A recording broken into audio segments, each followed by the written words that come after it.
ગઈકાલે સુરતમાં ગણેશ પંડાલ પર પથ્થરમારો રોષે ભરાયેલા લોકોએ પોલીસ ચોકીનો ઘેરાવ કર્યો। અત્યાર સુધીમાં 33 લોકોની ધરપકડ કરવામાં આવી। ગણપતિ પંડાલ પર પથ્થરમારો કર્યા બાદ લોકોએ સૈયદપુરા પોલીસ ચોકીને ઘેરી લીધી હતી। આ ઘટના બાદ ધારાસભ્ય કાંતિ બલર પણ ઘટના સ્થળે પહોંચ્યા હતા। અહીં તેમણે કહ્યું કે આરોપીઓને છોડવામાં આવશે નહીં અને પોલીસ કડક કાર્યવાહી કરશે તેવી ખાતરી આપવામાં આવી હતી। ગુજરાત સહિત દેશભરમાં ગણેશ ઉત્સવ પૂરજોશમાં ચાલી રહ્યો છે। લોકો બાપાની આસ્થામાં લીન છે।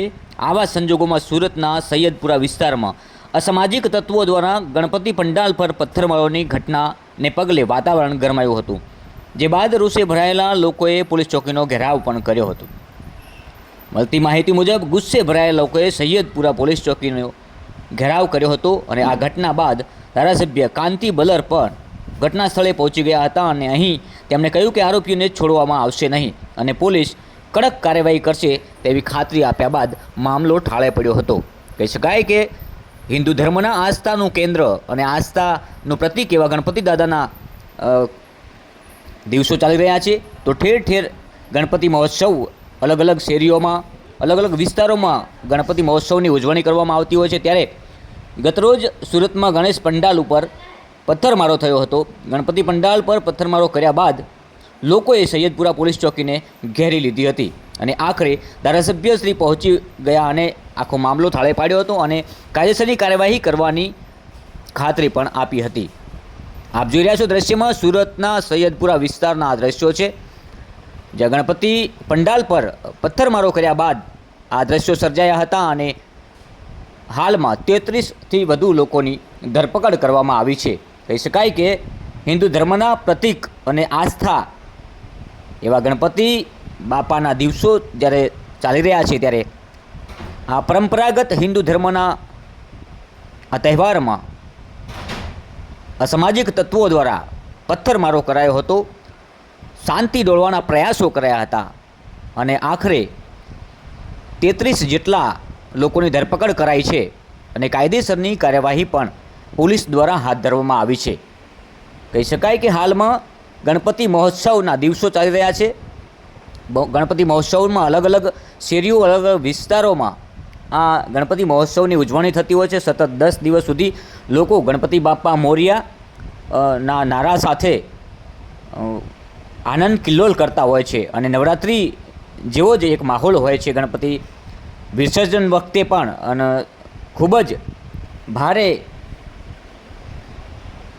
વસ્તી સાથે ગણપતિના વિસર્જનમાં અનેક લોકો લાખો લોકો જોડાય છે, ત્યારે પણ પોલીસનો ચોપતો બંદોબસ્ત રહે છે। પરંતુ અત્યારે ગણપતિ વિસર્જન પહેલાં આ માહોલ અને શાંતિ ડહોળવાના જેણે પણ પ્રયાસો કર્યા છે, ગૃહમંત્રીએ પણ સૂચના આપી દીધી છે કે કોઈને પણ છોડવામાં નહીં આવે। અત્યાર સુધી 33થી વધારે લોકોની અટકાયત કરવામાં આવી છે, ધરપકડ કરવામાં આવી છે। તમામ લોકોને સામે કાયદેસરની કાર્યવાહી અને કાયદેસરના પગલાં લેવામાં આવશે। પોલીસ પણ સતર્કતા રાખી અને શાંતિ વધારે ન ડહોળાય તેના તમામ પ્રકારના પ્રયાસો કરી રહી છે। આપ જોઈ રહ્યા છો દ્રશ્યોમાં આ છે સૈયદપુરા વિસ્તારના દ્રશ્યો સુરત ખાતેના, અને જ્યાં ગણપતિ બાપાના પંડાલ પર પથ્થરમારો કર્યા બાદ આ શાંતિ છે એ ડહોળાઈ હતી અને આખરે ધારાસભ્ય ત્યાં પહોંચ્યા અને કાર્યવાહીની બાંહેધરી આપી, ખાતરી આપી લોકોને। ત્યારબાદ મામલો શાંત પડ્યો છે, પરંતુ આખરે આ શાંતિ ડહોળવાના પ્રયાસો કરનાર કોણ, એમની પાછળ કોણ, આવા અનેક સવાલો ઊભા થયા છે કે હિન્દુ ધર્મના આસ્થાને ઠેસ પહોંચાડવામાં કોણ પડદા પાછળ છે, આવા અનેક સવાલો ઉઠી રહ્યા છે। કેમ ગણપતિના પંડાલ ઉપર જ કેમ પથ્થરમારો કરવો પડ્યો, કોના ઈશારે કરવો પડ્યો, આવા અનેક સવાલો અત્યારે સુરત ખાતે નહીં પરંતુ સમગ્ર ગુજરાતમાં સવાલો ઊભા થઈ રહ્યા છે। ત્યારે મહત્ત્વની વાત છે કે સુરતમાં ગણેશ પંડાલ પર પથ્થરમારો કર્યા બાદ રોષે ભરાયા લોકોએ ત્યાંની સ્થાનિક પોલીસ ચોકીને પણ ઘેરાવો કર્યો હતો અને ત્યારબાદ સ્થાનિક ધારાસભ્ય કાંતિ બલર પણ ત્યાં ઘટના સ્થળે તાત્કાલિક ધોરણે પહોંચી ગયા અને એમણે પણ નિવેદન આપ્યું કે તમામ આરોપીઓને ઝડપી લેવામાં આવશે, એક પણ આરોપીને છોડવામાં નહીં આવે અને પોલીસ દ્વારા પણ કડકમાં કડક કાર્યવાહી કરવામાં આવશે તેવી કાંતિ બલર ધારાસભ્યશ્રી દ્વારા ખાતરી આપવામાં આવી હતી અને અત્યાર સુધી 33થી વધુ લોકોની અટકાયત કરવામાં આવી છે, ધરપકડ કરવામાં આવી છે. એટલે આ શાંતિ દોહળવાના પ્રયાસો કરનારને ક્યારેય પણ બક્ષી લેવામાં નહીં આવે અને તમામ પ્રકારની સજા, તમામ પ્રકારની કાર્યવાહી એમના વિરુદ્ધમાં કરવામાં આવશે.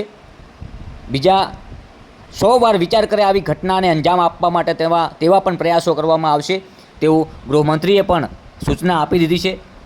આપ જોઈ રહ્યા છો દ્રશ્યમાં ખૂબ મોટા પ્રમાણમાં લોકોના ટોળા ત્યાં એકઠા થયા હતા, કારણ કે ગણપતિ દાદાનો મહોત્સવ ચાલે છે. મોટી સંખ્યામાં હિન્દુ ધર્મના લોકો આ તહેવારને ઉજવતા હોય છે, સાથે સાથે પોતાના ઘરે પણ ગણપતિ લઈ જતા હોય છે અને આખરે 10 દિવસ આ મહોત્સવને ઉજવ્યા બાદ ગણપતિ દાદાનું વિસર્જન થતું હોય છે. પરંતુ આ ઘટનાને પગલે સમગ્ર ગુજરાતમાં ઘેરા પ્રત્યાઘાત પડ્યા છે.